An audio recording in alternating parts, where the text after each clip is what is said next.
This year, as gigs are canceled and stages go dark, it can feel hopeless. Don't let the lights go out on you or your bandmates. Your union brothers and sisters are here for you. The AFM is fighting to get members help with unemployment assistance. We're working in D.C. to help protect working people. And we're standing up to get musicians back performing safely.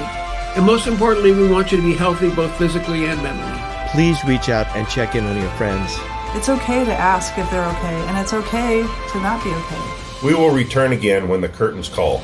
Until then, stay safe. Stay healthy. Stay positive. Find more resources and assistance at afm.org/help. And remember, together we are stronger. Stronger. Stronger.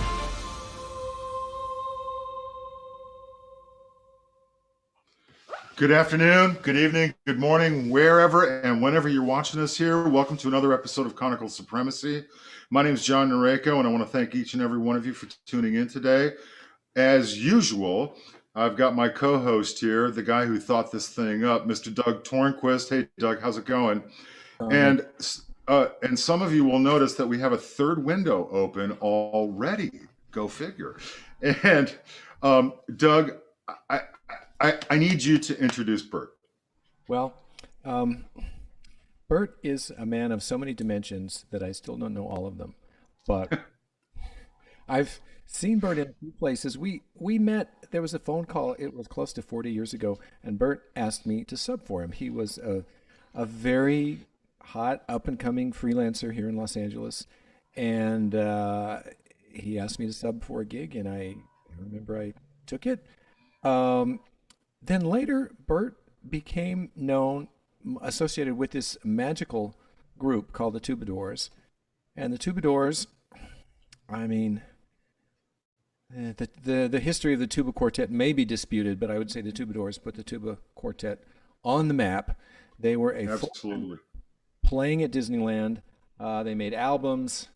They pretty much generated the repertoire for that ensemble, and Bert was and still is the driving force behind the Troubadours. Bert now has a very busy life in Arizona, where he was managing a chamber music series, among other things. And I mean, no grass grows under Bert's feet.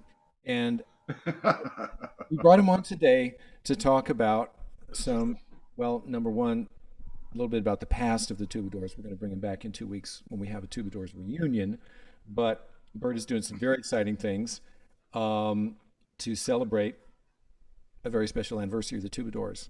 Bert, thank you for joining us.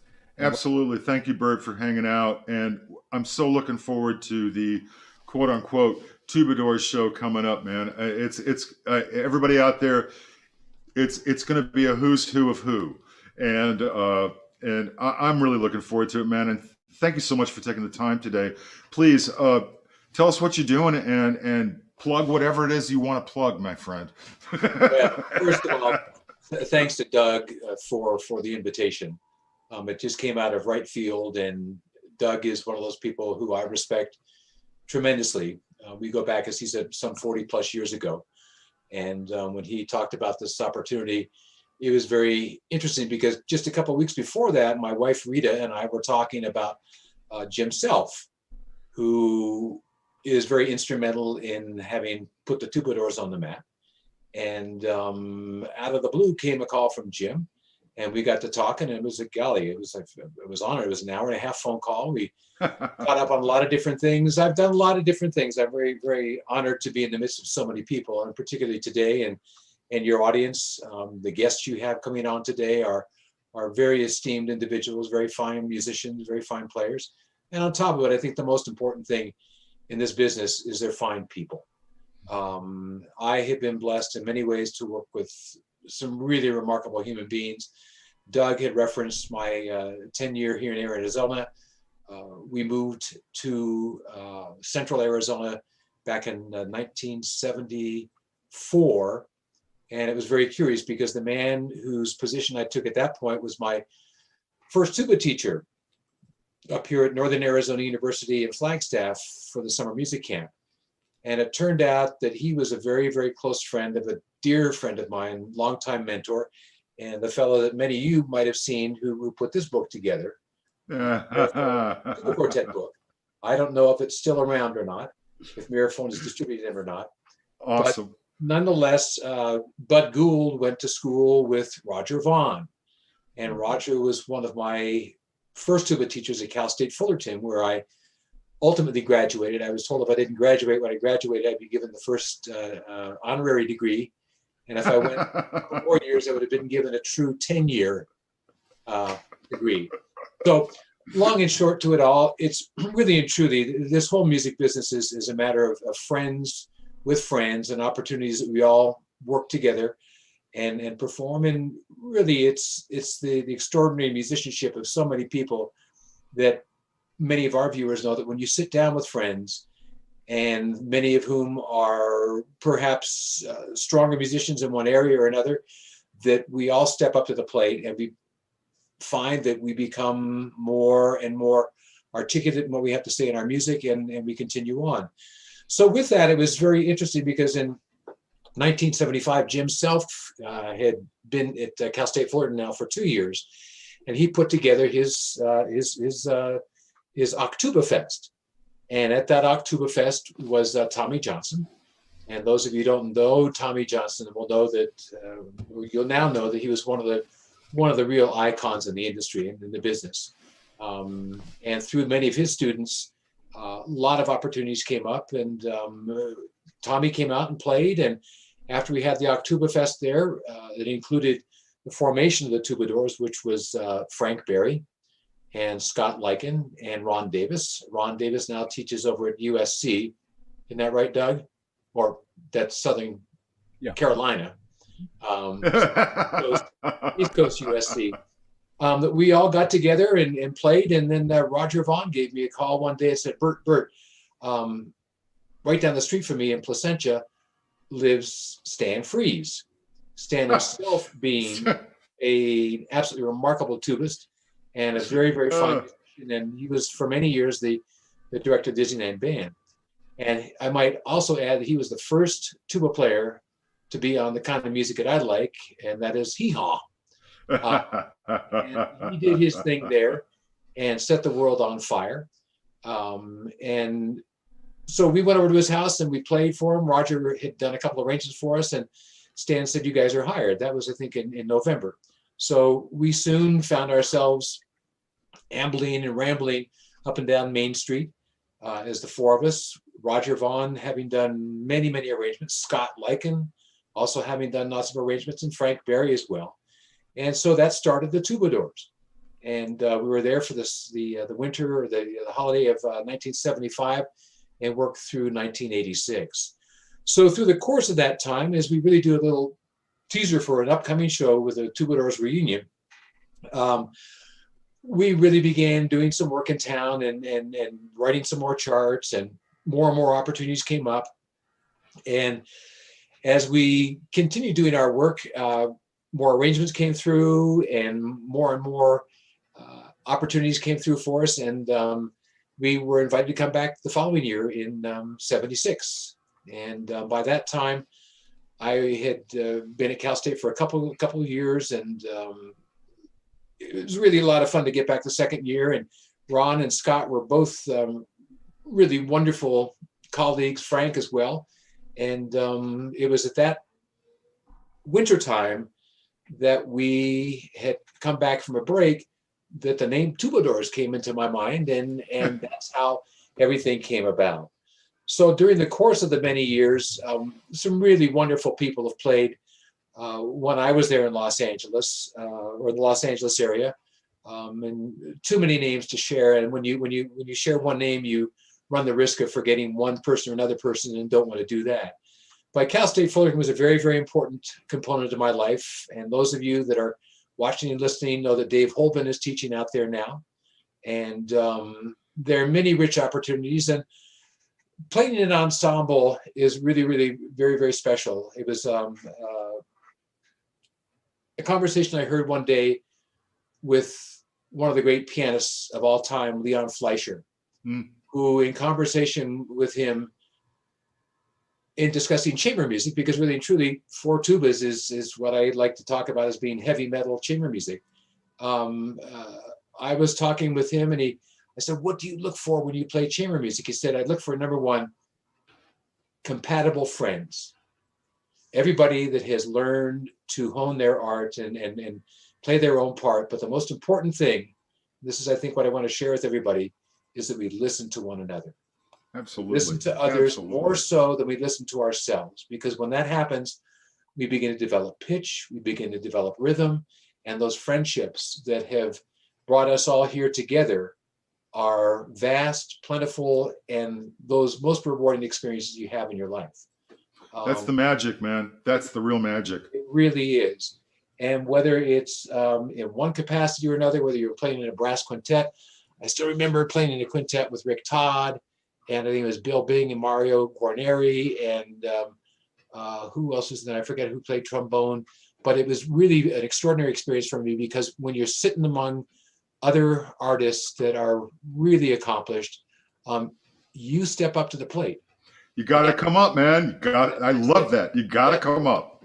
It's about friendship. It's about mutual understanding that you're no better than I am, and as equals in an ensemble, we work to achieve the same goal. And that is what Roger Bobo always told me. He said, Bert, whatever you're doing, whatever you're playing, always strive to make beautiful music. Absolutely. So from there, that beautiful music continued for me until we moved to the Arizona area. And still, I've gone back to LA for Tuba Christmases and a number of other things. And Lauren Marsteller and I are now working on a project we believe will come to fruition later this year, which will be the return of the Troubadours in a recording that should be a wonderfully expanded project to a large degree Christmas music or holiday music, but we're also thinking that it may involve some other things. And at the same time, too, I'm really proud to bring in somebody to this picture, and that's Kent Hannibal, who was a percussionist at Chapman College back then, which is now Chapman University, where we all know that Jim Self has done some really incredible stuff, man. Whether it's his fluba, whether it's his tuba, whether it's his yuba, whatever it may be, in all seriousness.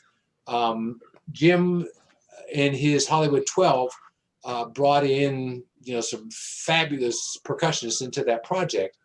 Well, it was Kent Hannibal that helped blaze that trail back in 1978, I think it was, when we worked on a project where I asked Roger Vaughn to arrange, I think it was Jingle, it was Jingle, I forget exactly what it was, but anyway, Kent was the first percussionist to be with the tuba quartet. And as we work on the next project, and through the course of my years of chamber music and having a chance to do a real diverse range of music, including bluegrass, there was a woman that I met back in 1975 at McCabe's in LA, where they did a lot of folk music, who was an absolutely magnificent singer in the bluegrass realm, who has suggested to me that she may be interested in being part of the project coming up soon. So while Jim's done so many different Great stuff, we want to be able to set a unique path and, again, make beautiful music, enjoy the camaraderie and friendship of musicians. And during this course of COVID, for everybody, remember, practice your long tones, practice your slurs, and make beautiful music, so that whether you're playing a Bach suite, a register up, down, or that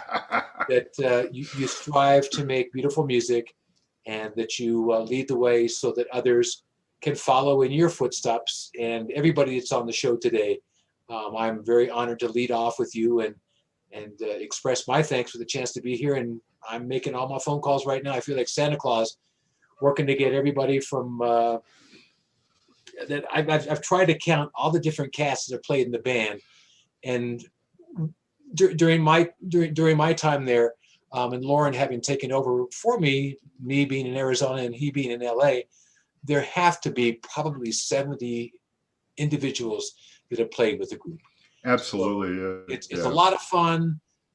We can all have fun with our music, and during these COVID times, which are driving us all nuts, I've talked to a lot of friends and family saying, hey, this affects us all.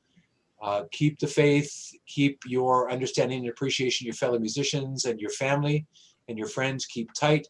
And we're going to get through this. And we do, that music will return. And everybody will once again celebrate life through that joy of music in its many, many different facets and different variations on a theme.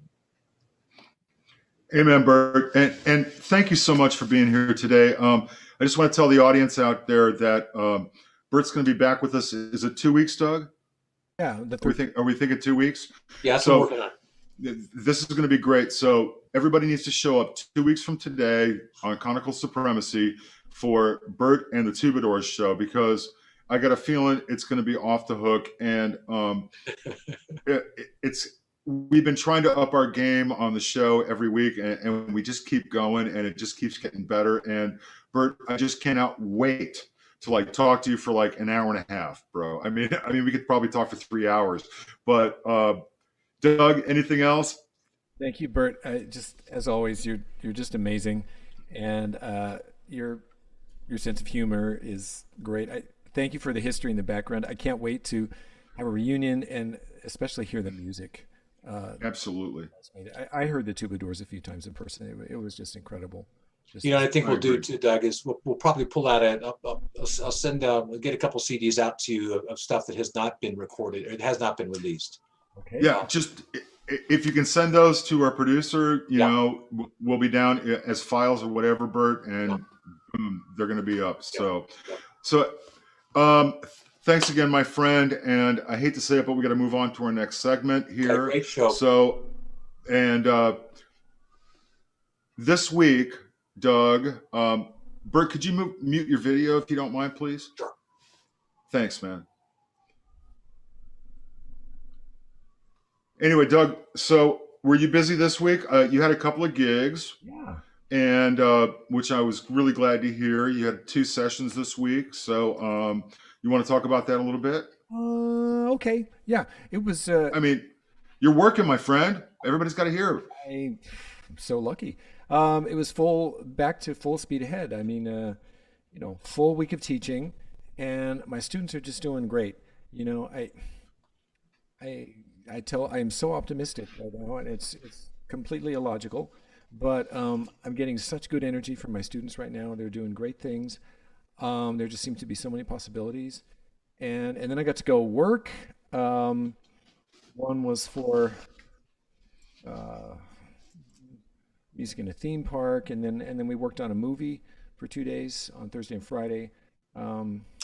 Awesome. So it was nice. Yeah, it was really great to play with colleagues. Yeah. My music making is in this room, and that's okay. But to go out and play major and minor chords with colleagues, that's what it's all about. Oh, I totally agree with you, Doug. Lucky you. I picked up a couple things for February this week, but the big thing that happened this week was I got this in my head on Monday, and I called Q up, and I said, "Hey, man, you remember this thing I wrote and recorded?" And he's going, "Yeah." And I said, "I've always wanted to put that to some type of visual thing," and I think as a parent, one of the coolest things in the world is not only looking at since my kids are adults now, is seeing your kids doing what they want to do as adults. And not to tout my son's skills, but I think he's pretty awesome. And his visual storytelling is pretty advanced. And I thought, well, let's do a collaboration on something. And I know I didn't ask you about this, so I'm sorry. So I'm going to ask you now. Would you mind if it's kind of like about 7.5 minutes long, but he was improvising with his images, and this piece I wrote about 15 years ago, it's through composed with improvisation throughout the entire thing.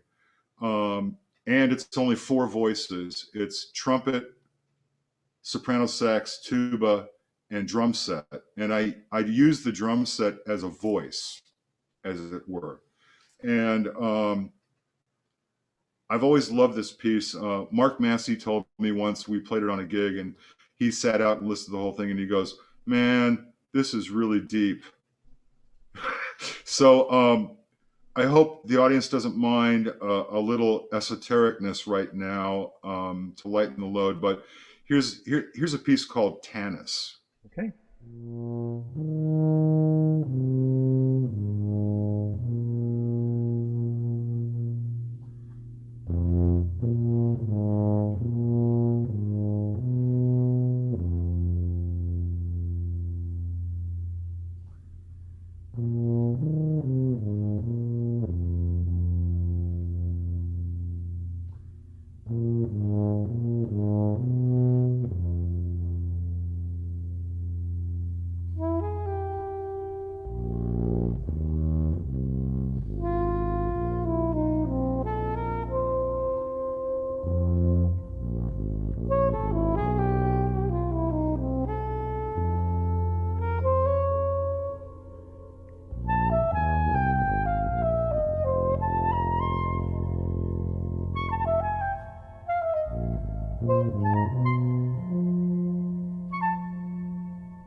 So that's my take on the desert.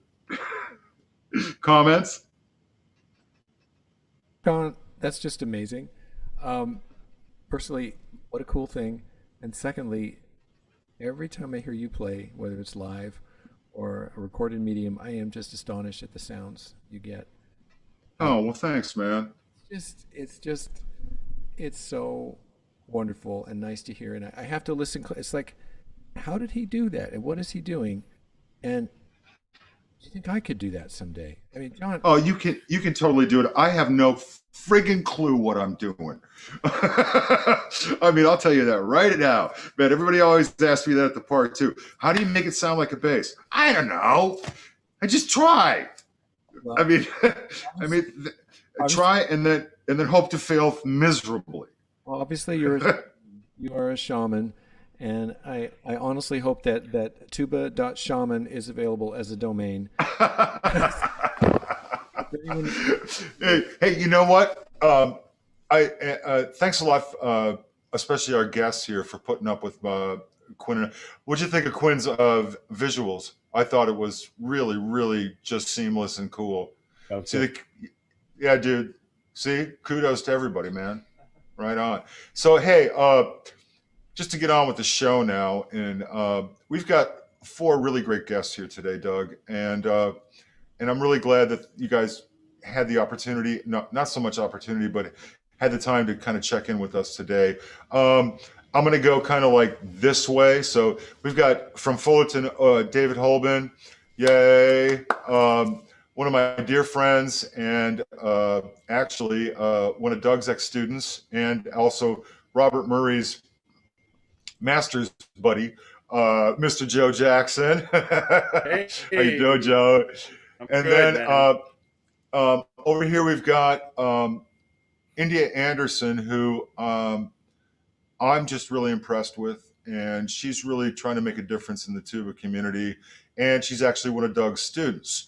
And at the bottom there, and this is not anything to you, Robert, but we've got a good friend of mine and a fellow Corona person, but Robert Murray and Robert and I.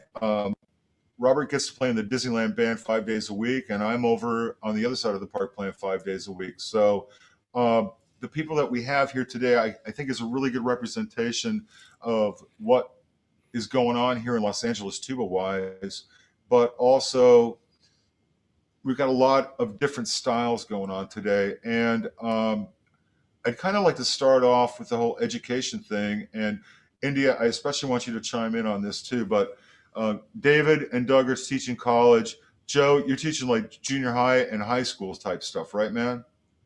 Junior high school, right. and so Robert and I are kind of the out guys on this because we're trying to book gigs and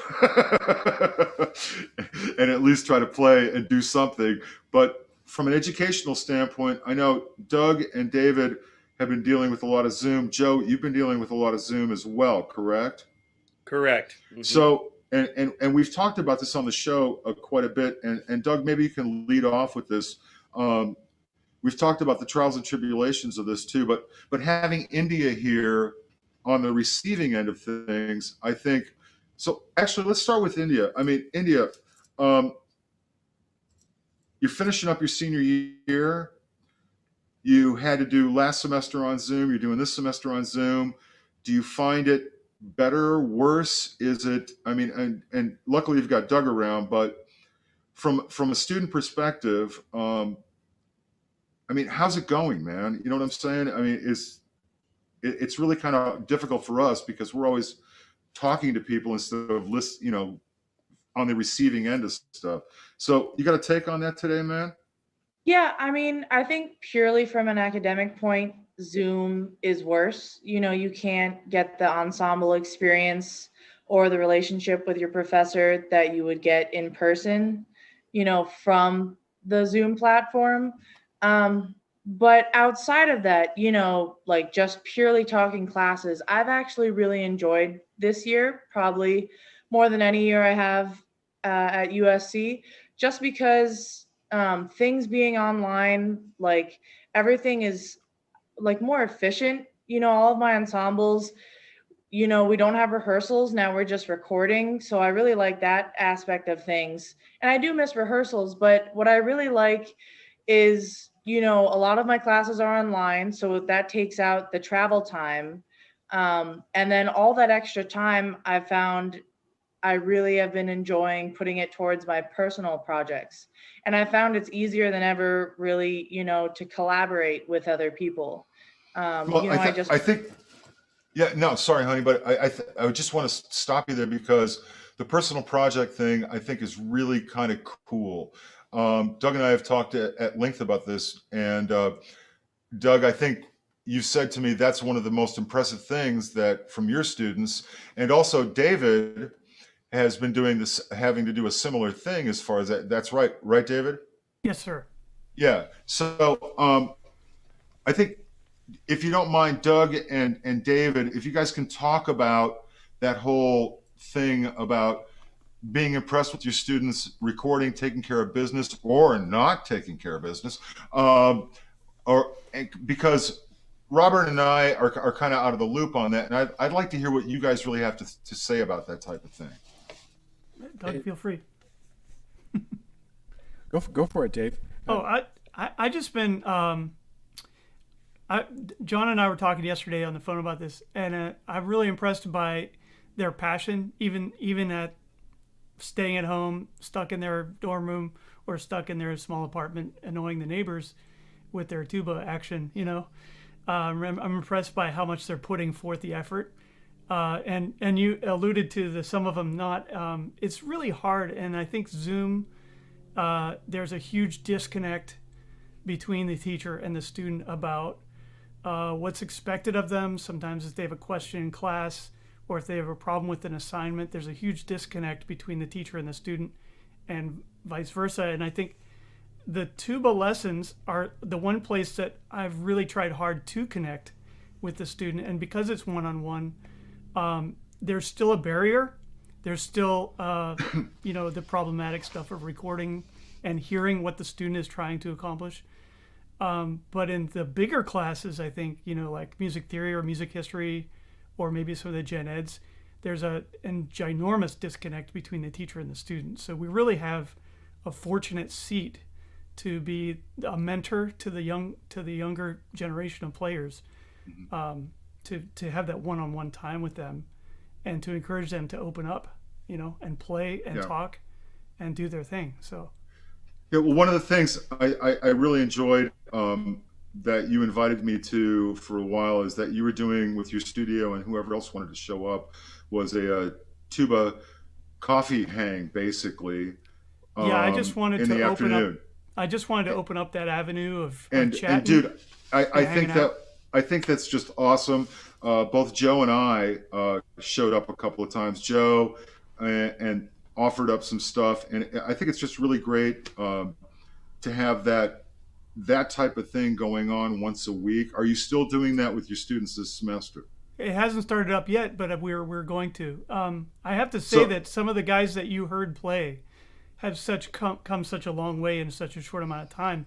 One of the older gentlemen was an amateur, showed up just for fun. He played for me yesterday. He played a courant from a cello suite, and I was just floored because he couldn't even make a sound last year. So that all the different input from all those different people, and just a casual hang was really beneficial for him to hear people talking about air and articulation and tone production and stuff like that. So it was really cool. And thanks for showing up, Joe and John. Oh no, no. I mean, I actually had a really good time. I mean, you had Phil there, you had all kinds of different players showing up every other week. And David, can you do us a favor and Yes, make sir. sure you get that to Quinn so we can put that up in the chat? Sure. As far as I mean, are you going to start it up again? And if you can just send us that thing. Actually, we're going to do it once a month now instead of every week or every other week. Okay. And once a month gives people a lot more time to prepare. And we're hoping to do more of a performance-based class so people will come and perform something. And I think that's really important because we will be transitioning back to playing in front of people again. And I want people to have time to prepare something with the backing track, or something in its entirety rather than a work in progress. Right. Yeah.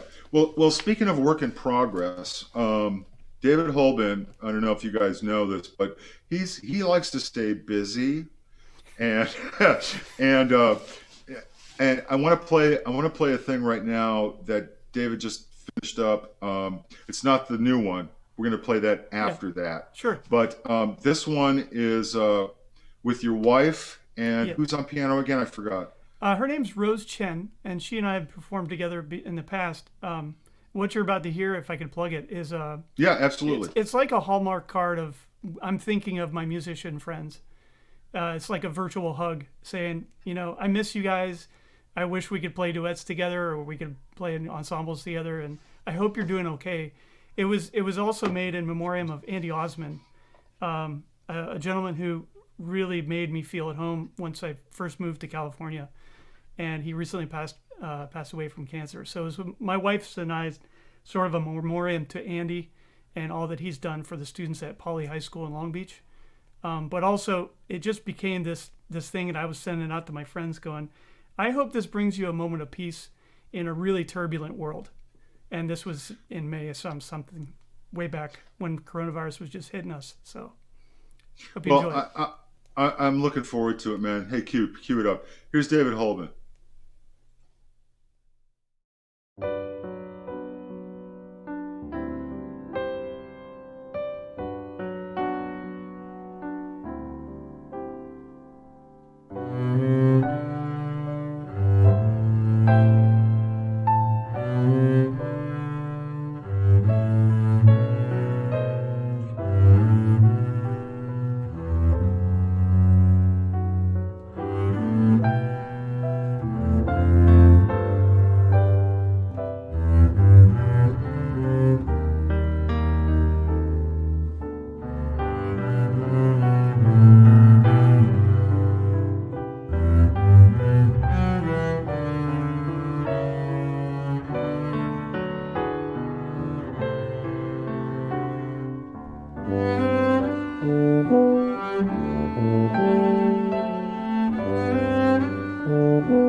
Just a wonderful piece of music, man. Way to go. Well done. Well played.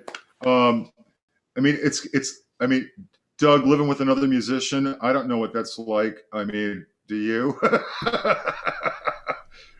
Yeah, I think we did that. I don't know how you do it, bro. We have many conversations about air and bow. There you. I was gonna say, just wonderful production, man, and what a great thing to do during COVID. But I'm trying to pack in everybody in here so we get fair time. But you've got something that's dropping today, right? And I'd love to play like the first minute or two of it, if you don't mind. Can you set that up for us? And another coronavirus project, Cal State Fullerton faculty brass. David Patel was the guy who put everything together, so the rest of us just recorded and did our part, and he did all the hard work of putting us together and making us look nice. But it's like our third project, and David Patel is still on staff as professor, but then we have a new brass head and new trumpet professor, Cecil Mathai. So this was before Cecil even came around, and we had just a blast putting it together. It was a lot of fun. Well, great. Can you make sure in the chat that you put up where we can find this video, please? So yes. we're gonna play like the first 2 minutes of this, sure so thing. we can get on to our other guests and enjoy Malagania, right? Yes, thank you, John and Doug, for having us on the show. Oh no, don't go away, man, because I need you to like give everybody else some good. So give everybody else some crap. So so let's play a little bit of this for right now, Q.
All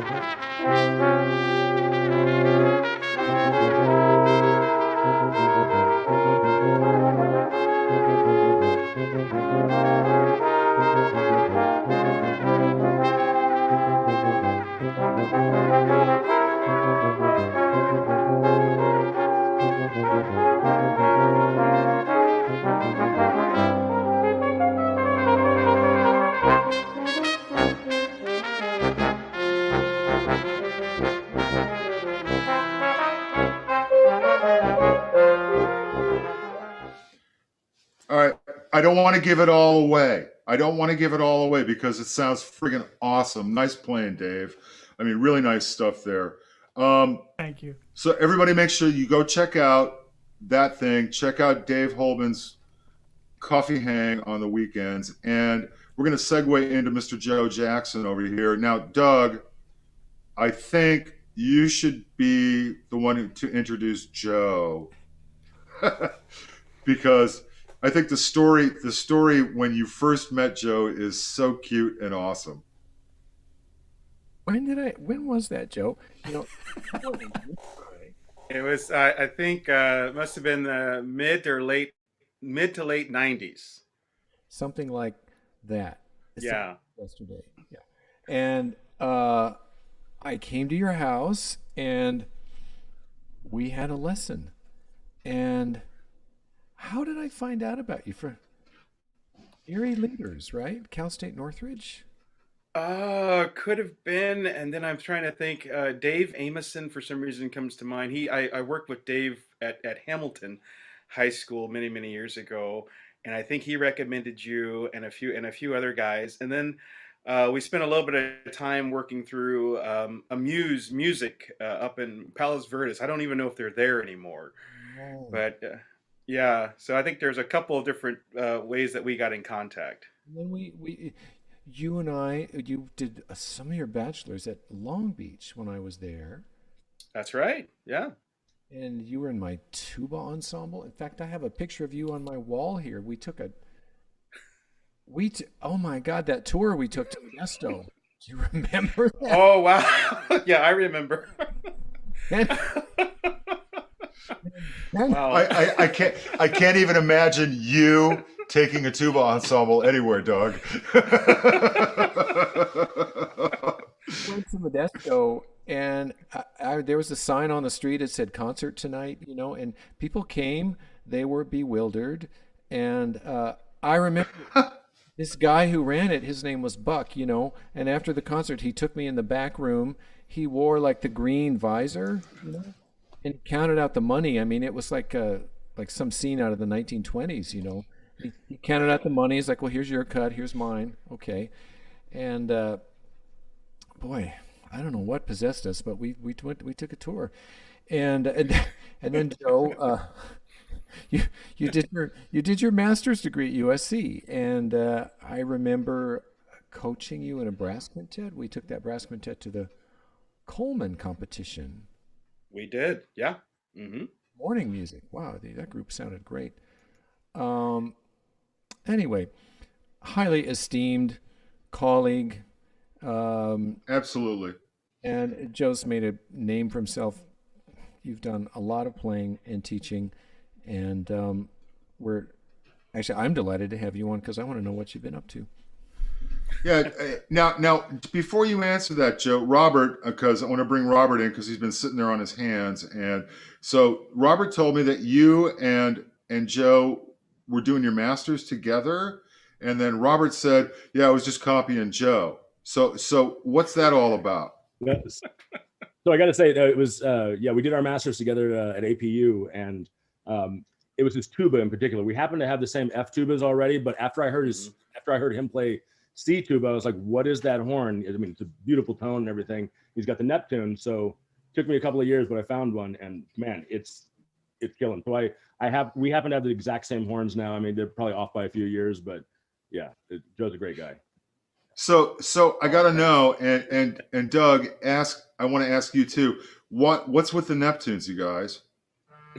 I mean, is that just does those speak to you? I mean, I got to know. I'll go first. Come on, come on, come on. I remember when those were new, and Mr. Johnson played one, and he sounded phenomenal on it, and Joe got one, and Joe sounded phenomenal on it. There's a special resonance about those horns. Which the only thing that was in the same class was my old Hirschburner, the one standing back there. Because I was always listening for sound quality, and it's an odd thing, but you guys, Joe knows this about me. The thing that impresses me the most about a tuba is when someone plays it, if I feel my sinuses vibrate. And no, honestly, I mean, that to me is resonance. No, that's the shit. And the Neptune is probably the only production instrument that I've seen in a good long while that has that quality. So when someone plays one of those horns, you really know it, and heads turn, and then, like, the person who plays one of those really does bring something extra. BNS, baby. BNS. I played the little teeny tiny cousin of yours. The F tuba that we have that's the same, by the way, is the BNS Symphony. So just the Symphony. I have the prototype for that. That's one of my faves. Yeah, Gerhardt made that and didn't want to sell it to me. So money talks. Anyway, so Ka-ching. No, well, I mean, I was at the Midwestern Band Conference, and I brought my dad with me, and this was back when 1982, and the symphony model was that they had 3 prototypes there, and P was there, and Gerhardt's sitting there going, "Here, play it, play it, play it, play it," and then P turns to me and goes, "That's the horn," and then I looked at my dad, and he basically got out a wad of cash and said, "How much?" And this will kill you. I bought it for $1,200. Wow. In 1982. So think about that for a second. So it's like 12 grand now. If you do the adjusted math. Anyway. But Joe, kind of the reason why I wanted to have you on today and both Doug was not only to reminisce and find out that you actually went to school with Robert too, but you've been doing a lot of stuff around town. You've been teaching. How's the teaching going? I mean, do you find it difficult? Teaching is going okay. It is difficult, and I think the first few lessons with Zoom, I was just going, "Oh my God, get me back into the classroom." And I teach. Normally, I've got students at Citrus College, but with Citrus, it's kind of up and down with students. Same thing. I'm on staff with the Masters College up in Santa Clarita. And sometimes I have a student, sometimes I don't. But most of my teaching has been through YOLA, Youth Orchestra LA. Right. And we go from like 2nd, 3rd grade. They start kids really young on recorder and ear training. And then it goes all the way up. The program is fantastic. It goes all the way up through high school and even supports kids into college. And I've been fortunate in that, I know this might sound backwards, but I only have a few students in that program right now, but it allows me to spend a lot of time with them. And I'm finding that at this time, my younger students, they want a little more time to chat and, hey, this is what's going on. And we think school is this or it's that. And my older student right now, he wants to work. I mean, we'll do these check-ins and I'm asking him, hey, how are you doing? And how are things with your family? And we have that time. But he's working harder now than he was when we were in person. And I'm going, why couldn't I get you to work this hard 2 years ago? So with him, it's going good. And then through Citrus is doing a program where they've been working with some local high schools in the foothill areas. And I think the idea is that they're giving the kids lessons to encourage them to later on come and be part of Citrus College. And that was kind of hit and miss. Some of the kids wanted to do the work. Other kids were saying, look, we're online so much and we have all this academic stuff and I just don't really want to be bothered. And we like you, Mr. Joe, but we just don't have the time. So it's been a challenge. And then trying to keep it interesting. I mean, because when you're in person, there's energy that's different versus not being in person. And so, but overall, I think it's been going pretty well. But I think myself, like the rest of us, I just look forward to the time that we can get back and be in person.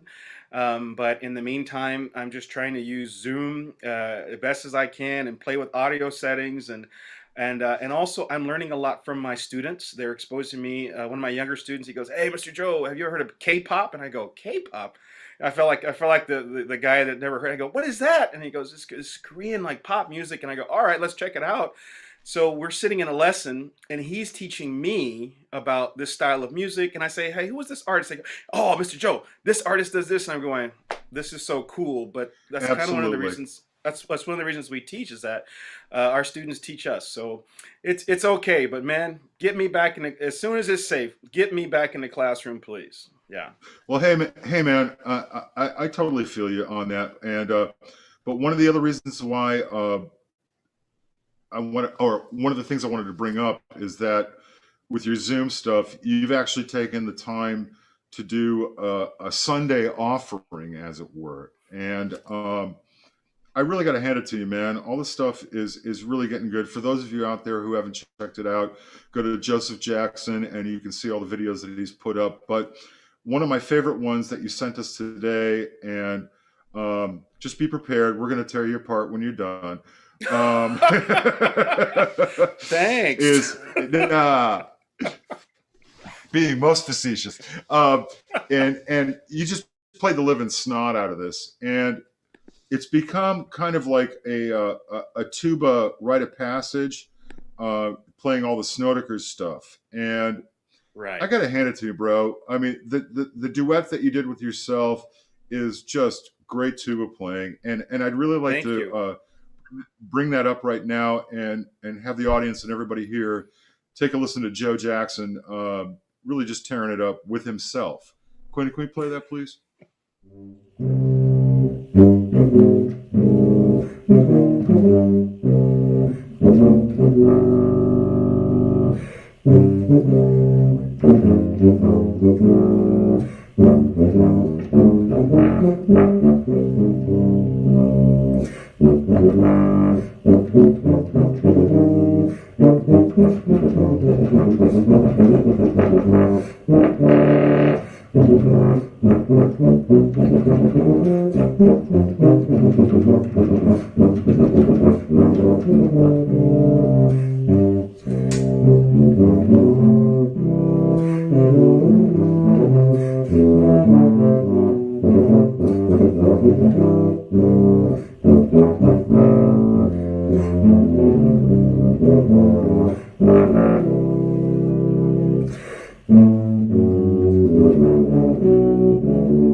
All right, seriously, Joe. I mean, you know, you just nailed that shit, man. The low register stuff is just off the hook. I mean, come on.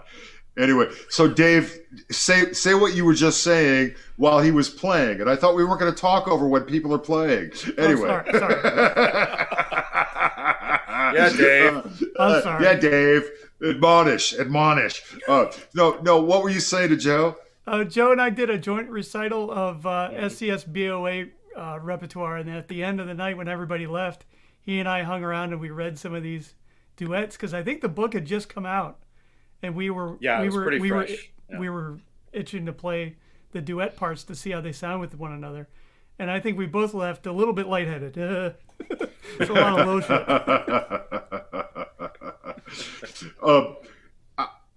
Those etudes and duets have become such a mainstream thing. Doug, do do you task your students with any of that stuff?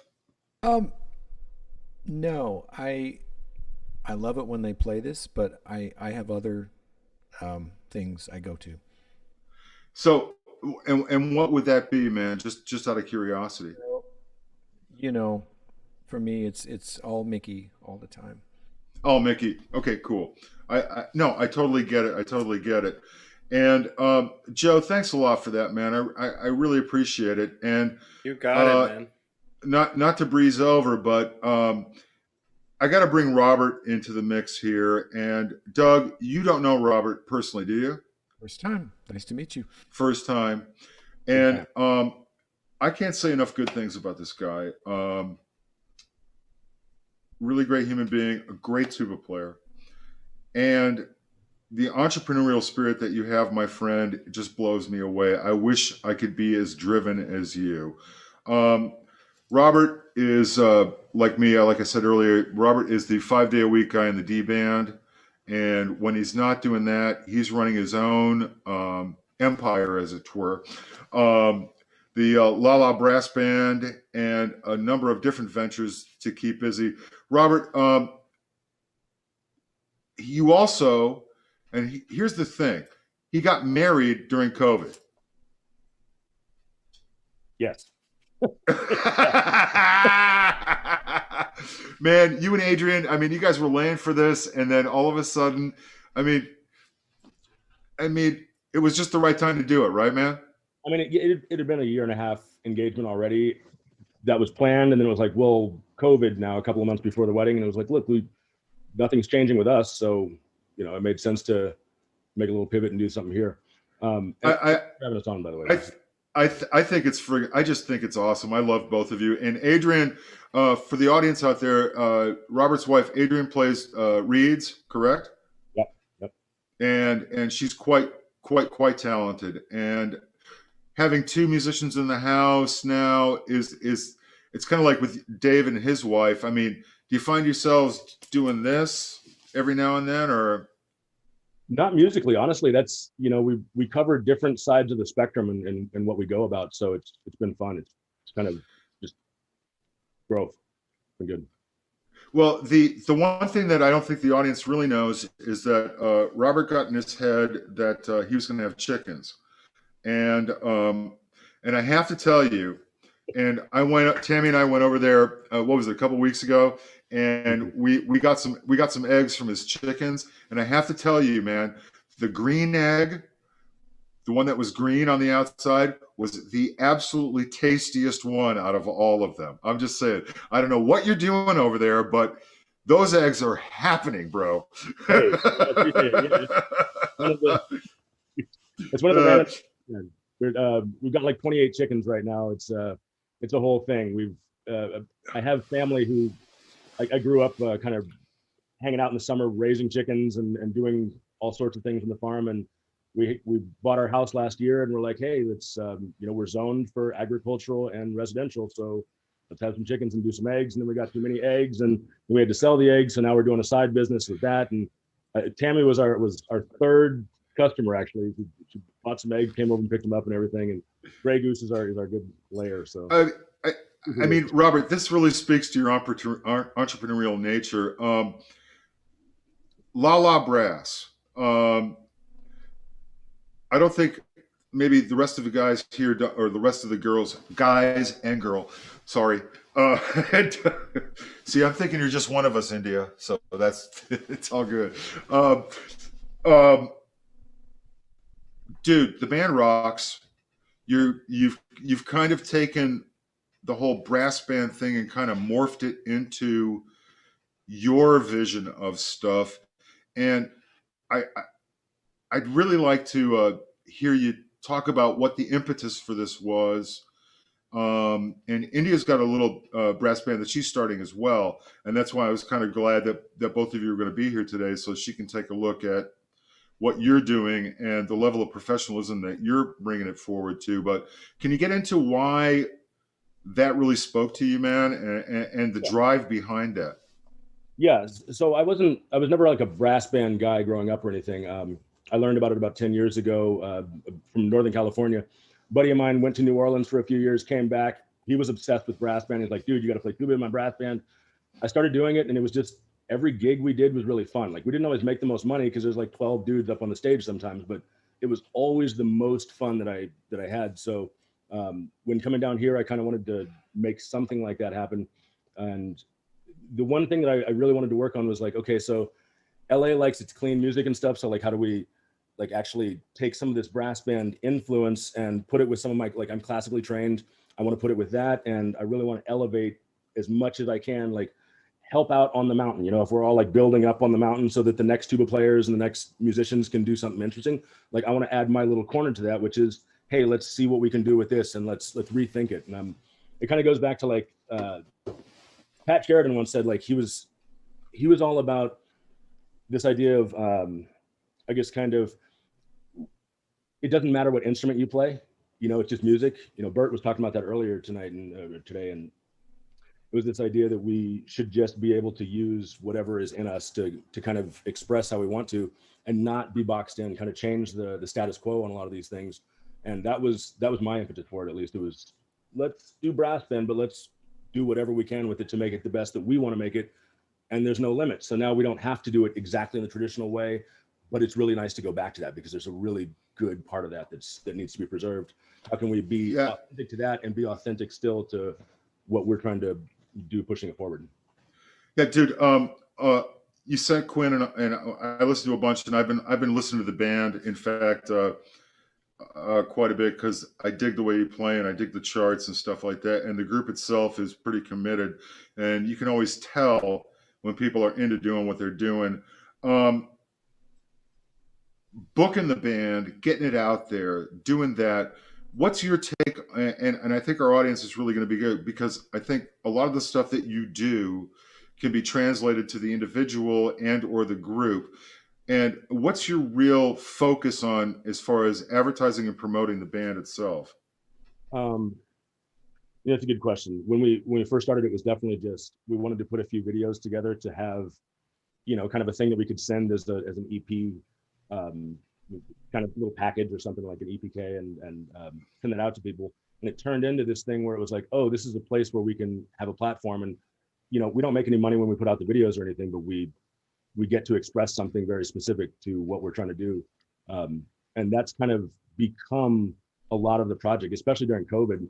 You know, how do you make sure you actually get some of that out there? But, you know, really changing the idea from just a band playing some cool stuff. Like we all like playing music. We were a bunch of friends. We played some music, but putting that towards actually having a message, and that it started speaking to me on other sides. And so it's like, hey, we have this little platform. Let's put all of that message through in any way we can, whether it's music or through our words or anything like that. And just kind of finding ways to push that part of the project forward.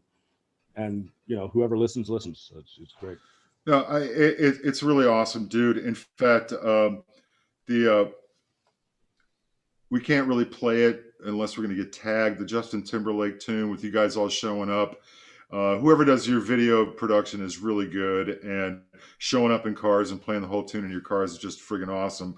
But I'd like to give the audience a little taste of what Robert's doing right now. And this is a bit of a montage piece from your Tiny Desk thing. You can catch this on the La La Brass website and on YouTube. Quinn, and this is Robert Murray's thing, and I want everybody to make sure they tag Robert Murray because he's somebody we got to watch. And let's take a listen to this right now. Here we go. Here's the La La Brass.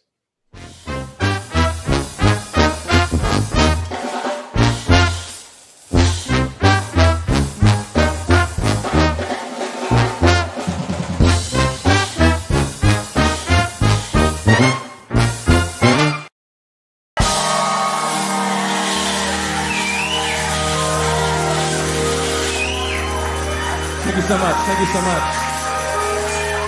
George Zuniga back there on the drum set, by the way. George Zuniga. My name is Bobby. Hey, y'all. We are La La Brass. We're really excited to be out here tonight. This whole Tiny Desk contest, like we love what's going on with this thing. It really kind of pushes you to go to a place that most of us aren't comfortable going to. It's a place of vulnerability. Like if you have to make original music, you have to tell everyone a little bit about yourself, and that's kind of scary, and that's hard, and that's vulnerable, and that's what it's all about right now. When we put this band together, it was like we weren't trying to start a brass band. This is just what we play.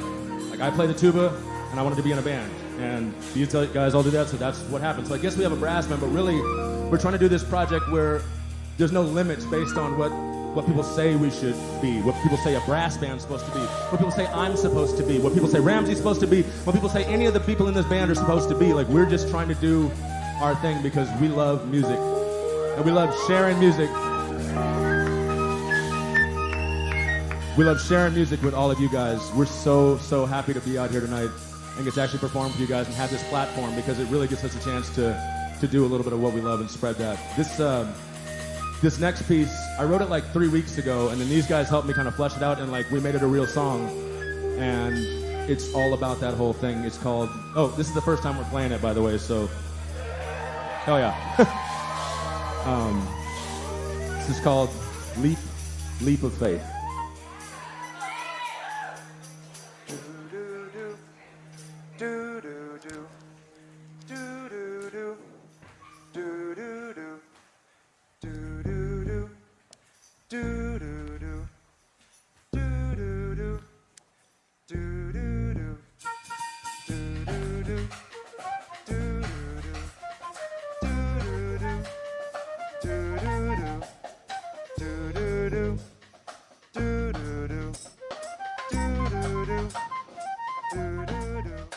Sometimes it's hard loving it all. It's a leap of faith, please don't let me fall. Broken heartaches from my past, but please tell me we'll last. But please tell me we'll last.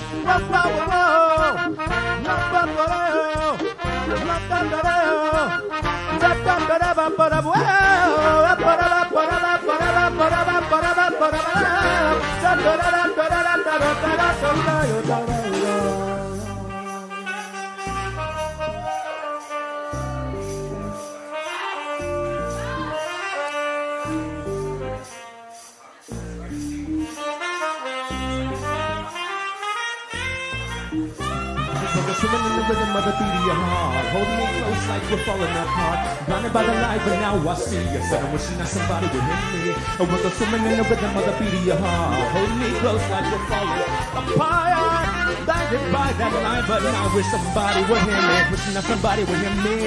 I'm wishing that somebody would hear me.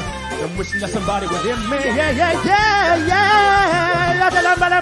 The beat of your heart, holding me close like we're falling apart. Blinded by the light, I'm wishing that somebody would hear me.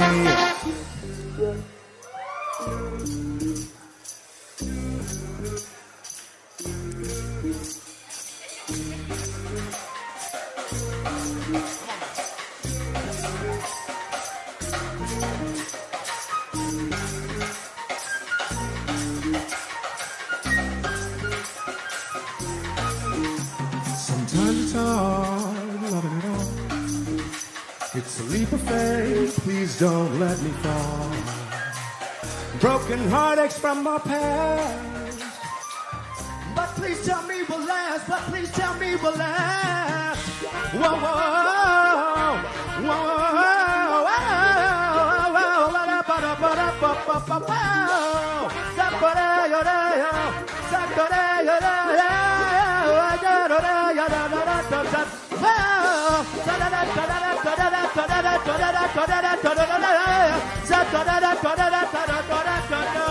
rise up with the leap of faith. Rise up with the leap of faith.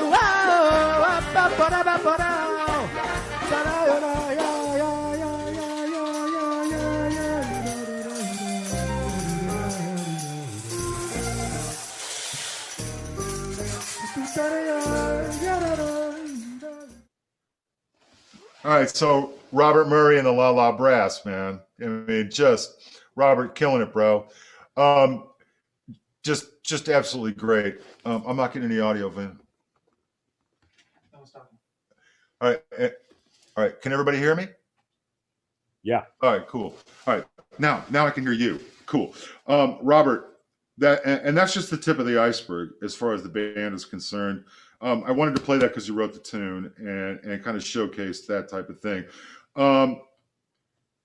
We got one more guest, and I don't want to breeze over you, but we're going to play another La La Brass tune on the way out at the end of the show. Everybody make sure you watch that because it's smoking and grooving hard. And we're going to get to India now. And Doug, I think you need to talk about India. What can I say? Seldom have I seen someone who's grown so much.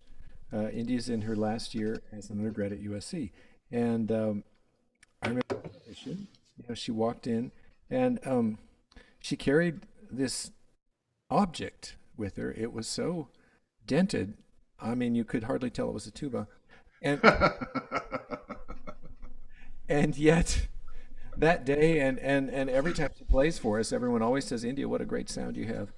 And I don't know if it's natural or if she was blessed with a wonderful teacher before she came to us. But she's done beautiful work in the tuba studio. She, groundbreaking. She was the first ever drum major of the USC marching band, Fight On, who was not male. Male, yeah. And she got a lot of news the previous academic year. Everyone was focusing on that, and she was sort of catapulted into the spotlight. And in typical India fashion, she's like, well, I've done that. Let's go on to something else. And so then school was canceled, about a year ago. And what do?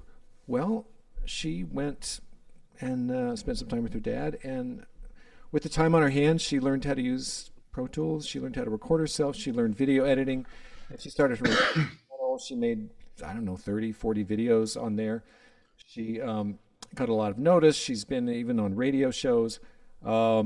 She's, you'll see what she's done is a completely sort of new genre for tuba. And she's still finishing her degree. We're still going through the traditional literature and rep at USC. And she's got a very fascinating post-college, postgraduate degree life planned. And she has just made the most of what could have been a drastic situation, but it's turned into an extremely creative and productive time for her. And anyway, I just couldn't be more delighted to have certainly our youngest guest on our show. And absolutely. India hit me up. I did a master class before COVID, and India came up to me and she said, do you really think I can make a living playing the tuba and not being a legit person? And I said, well, yeah. It's just music. You have to figure out what the music is. And I've been keeping my eye on her. We've had a couple of lessons, and I got to hand it to you, chick. The writing is getting better. The playing's getting better. The singing's getting better. It's just everything's getting better. And I can't say enough good things about you, man, because you're one of the few 20-somethings that I don't mind hanging out with. No, serious. And with that said, I think everybody should take a look at this right now, and then we can have a little bit of banter after the fact. But what do we got up here, Quinn? Oh, so one of the reasons why I like India a lot is because we have a similar taste in pop music, from Queen to this to that. But she also digs the Cars, and I love the Cars. And thanks a lot for sending this over today. Here's a little India Anderson and her take on a Cars classic.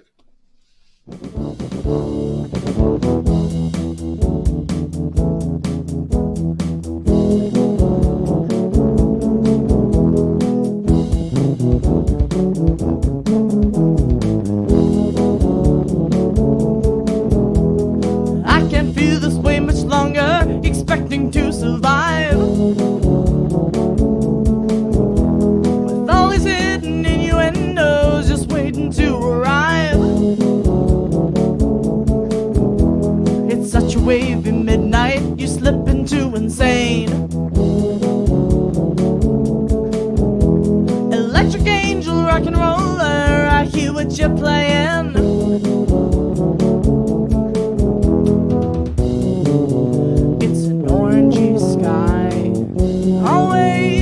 some other guy. It's just a broken lullaby. Bye, bye, love. Bye, bye, love. Bye, bye, love. Bye, bye, love. Substitution, mass confusion, clouds inside your head,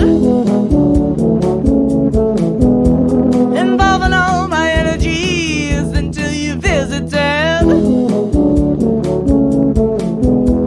Your eyes are porcelain and blue, they shock me into sense. You think you're so illustrious, you call yourself intense.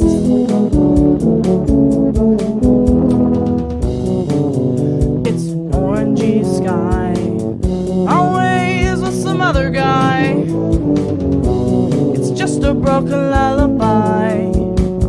Bye, bye, love. Bye, bye, love. Bye, bye, love. Bye, bye, love.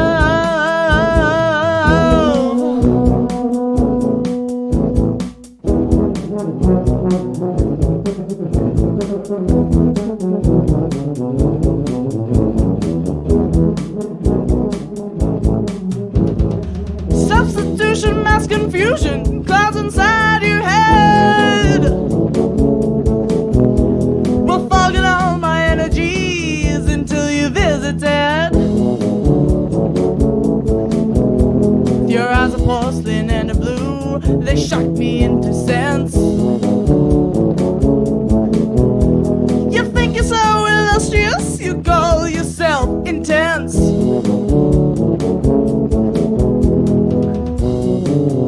It's an orangey sky, always it's some other guy.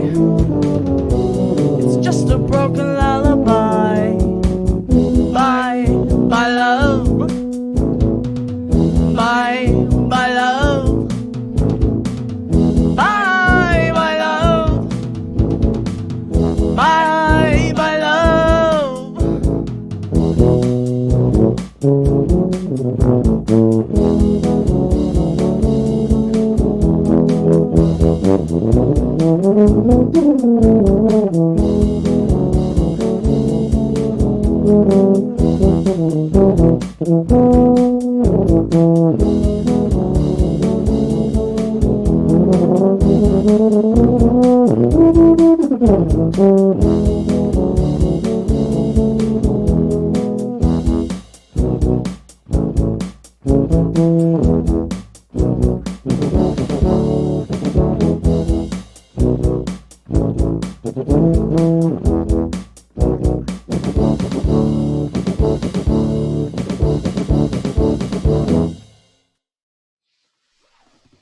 All right. So seriously, India, that's totally fun. And I don't know if the rest of you guys know this, but was cool. please tell us that's you did the chart on it for all the tubas, and it's you playing all the tuba parts as well, correct? Yeah, so that's me. I arranged it and I recorded all of it and I programmed the drums for it and I sang on it and I mixed and mastered it. See, and that's really awesome. First of all, awesome. And what was your thought process about pulling a tune like that and then arranging it for? Now, is that 4 tuba parts, 5 tuba parts? I mean, how many? I think it's at least 8. Yeah. 8. All right, no, it's cool because it's got stuff's got to get covered, right, man? I mean, that's the way it works, right? So, when you're thinking about that, as far as from a writing aspect of stuff, you know, range is always an issue with tubas because we only got so high until it sounds like something else, and everything below a low C sounds real muddy. Yeah. So, you know, you got to keep this stuff in mind. So I'm just wondering, you know, do you have that that final version kind of sinking around in the back of your brain there, or is this kind of like I'm just doing it, I'm just see what happens type of thing? I think it's kind of both. Usually when I arrange, I guess I'm not too afraid to push like other sides of the range spectrum because, you know, if I like I put a bunch of pedals and stuff in my music because, you know, if it's really low, like, I mean, recording is great because you can record as much as you want and get the perfect take. So it's not like, you know, I've done tunes where I'm doing like pedals, like, you know, jumping octaves. And when you're recording, you really have the luxury of being able to get that perfect take. And the same goes for the high register too. And I also find that EQing really makes things pop high or low that generally wouldn't. But when I'm arranging, really, I kind of just put it together like a rock ensemble. My music really translates well. I found that 80s music with the synths, like anything synthy really translates well because that's essentially kind of what I'm building. I'm kind of just building a synth made of tuba sounds. Right. Well, it's not just even the synth sounds. It's the way the sound works. The synth has a similar, how shall I put it, tonal palette, or this tonal palette that the tuba has as well, because we can only do so much, right? I mean, that's kind of the way the horn's designed and pushing its limits. Robert pushes its limits. Dave's we've all been pushing the limit of what this thing can do. And here we are in the 21st century. And I don't think we're done yet. The only thing Doug wants is for tape and tuba never to come back. Yeah. But apparently it is.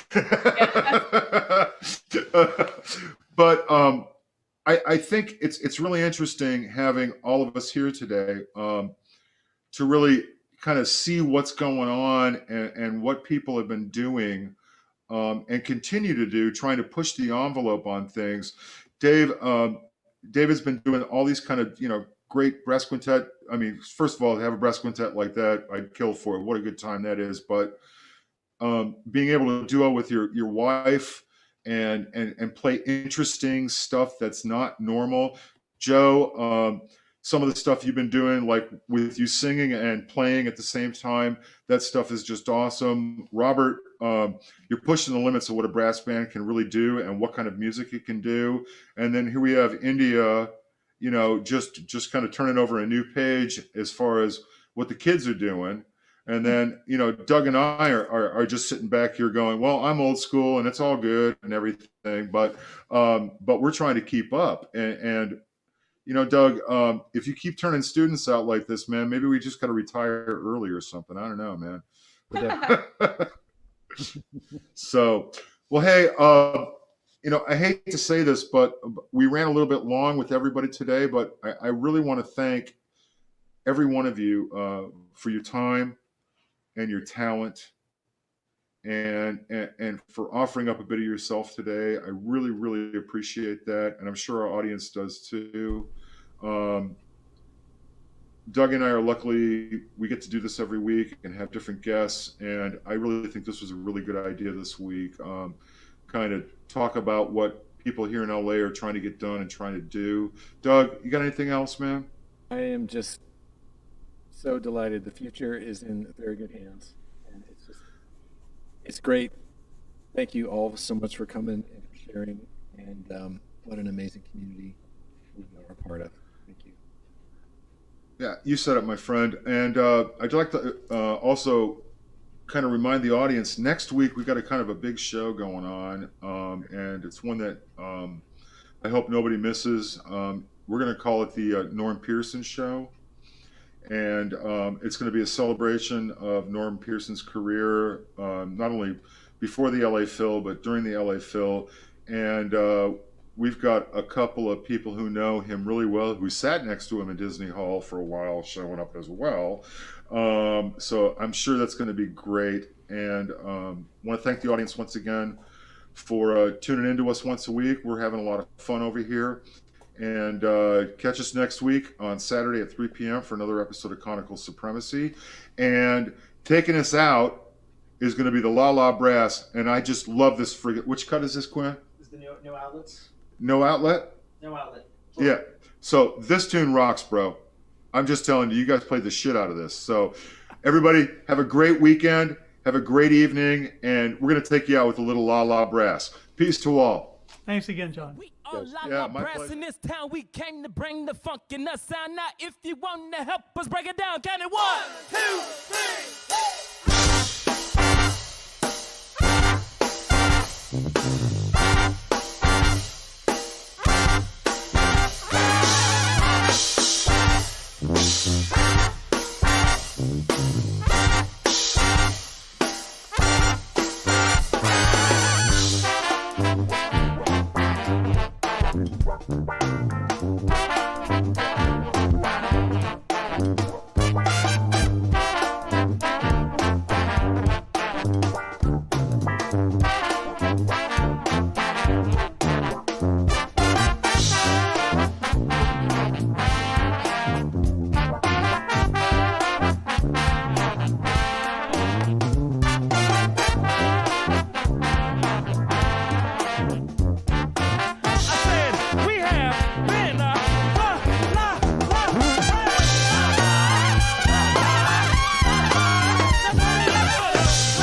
it, baby. Killing it.